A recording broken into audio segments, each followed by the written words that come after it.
Hello everyone, welcome to Jameson Woodworks. I'm going to show you today how to put together our JJ's Trapper Knife Kit. This is one of our best sellers. We have a version that is available on our website that looks only slightly different. It has walnut sides rather than the birch sides. But we're going to put this one together today. Inside the tin you have an instruction card and you have 6 pieces of wood and 3 pins packaged in a bag. Now in the instructions it suggests that you get a piece of wax to help with assembly. It helps wood or reduce the friction of the wood. So this is just a small piece of wax I have here in the shop. You can use a small candle, a birthday candle, even a white crayon works well. But all we're doing is we're going to rub it on the areas of the knife where rotation and sliding occurs. So that is in this area, that's with a pin where the blade rotates. We want that to have low friction, and we'll do that on both sides. These are mirror images of each other. And this section here is where the spring slides up and back. It doesn't move far, but it does need reduced friction. This is what we call a spring.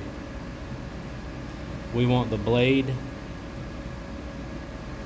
to rotate freely on that without binding, and we're going to wax each side of the blade.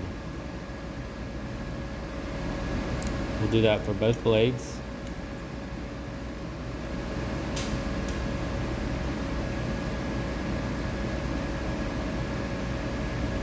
And these are the blades. We'll put a little around the hole and some on this articulating surface on this front or on the end. You won't really see the wax going on. You'll see some crumbles of wax, but it's doing its part. Okay. The next thing we're going to do is get the pins. And the side without the J. This side has no J. We're going to put it down with these lines. This is the outside surface down on the table. And we are going to put a pin in each of these holes.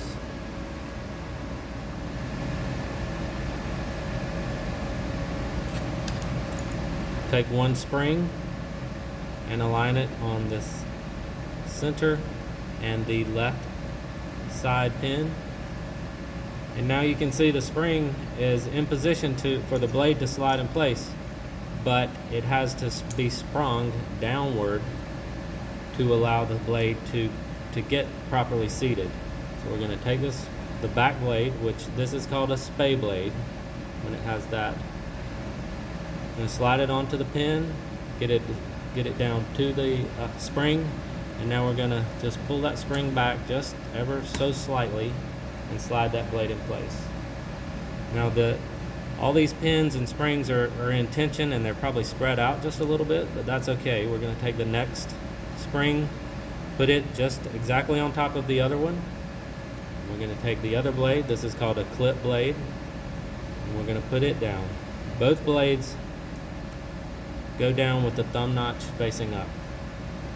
And the last step is this top cover. We're going to align it on the end pin and the center pin. The pins are seated in those 2 holes, but this end pin isn't aligned with the hole, and that's because the tension is in the springs. So we're going to put it down and we're going to slide the top cover up and put it over that last pin. I'm going to flip it over and push down so that all the pins get seated flush. And now your knife is assembled. And with the wax, it lets it spring open and close. That helps this greatly. If you don't use the wax, you can still use it. It just won't have the action as good as this. And you can always add more wax. There's nothing holding this knife together but the spring tension right now. Now if you use it a lot, or sometimes they've been known to be left in a pants pocket during washing and drying, the pins might fall out or get loose. If you're having an issue if you've lost a pin, they're available on our website. If the pins are sliding out and you still have it, the solution is to use a drop of super glue which I have here. This is just a large bottle of super glue. And I'm gonna put a drop on, just one little drop on top of each pin, and it's gonna seep down into the wood, and it's gonna give us just enough adhesion to hold those pins from sliding. When that dries, I'll flip it over and do the other side. But this should be just enough to stick to those pins and to lock them in the hole so that they won't slide out. So the knife is together, and hope you have fun. We have other versions available. If you feel like checking us out, it's JamesonWoodworks.com. Thank you.